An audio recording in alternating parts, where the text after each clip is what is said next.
Hello guys, আসসালামু আলাইকুম। Ruma daily ব্লগে সবাইকে স্বাগত। সবাই কেমন আছেন? আজকে রান্না করছি পানির নাস্তা বা ফেনাবাদ। তো আমি এখানে ক্ষেতের ধানের চাউল, আতপ চাউল 1 পট চাউল নিয়েছি। তো ভাত রাঁধতে আমরা যে পানিটা দিই তার ডাবল পানি দিয়েছি এতে। তো চালটা ধুয়ে ভালো করে পানি দিয়ে বসিয়ে দিয়েছি। বলকও চলে আসছে, এই দেখুন। এখন আমরা অপেক্ষা করব চালটা ভালোভাবে ফুটে যাওয়া পর্যন্ত। আমি অপেক্ষা করে করে এখন আসলাম। ভাতটা আমার 3 ভাগে 1 ভাগ সিদ্ধ হয়েছে।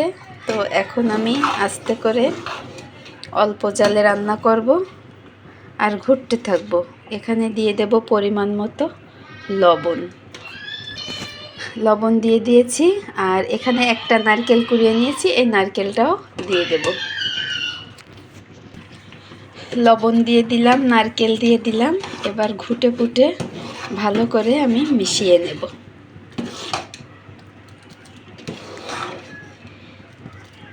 হ্যালো গাইস, আপনারা অবশ্যই কে কোথা থেকে দেখছেন কমেন্টে জানাবেন।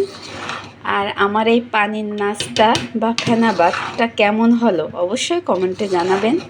আর কার কার পছন্দ সেটাও জানাবেন। তো আমি একটু অনবরত এরকম নাড়াচাড়া করে নেব, ঘুটে ঘুটে সব কিছু ভালোভাবে নারকেল লবণ মিশে গেছে কিনা সেটা একটু টেস্ট করে দেখব। আমার লবণ ঠিকঠাক হয়েছে, সব কিছু ঠিকঠাক হয়েছে। এবার আমি বারবার করে একটু ঘুটে নেব। পানির নাস্তা বা ফেনাবাদ একদমই রেডি, এই দেখুন। তো এবার আমি গরম গরম বেড়ে নেব।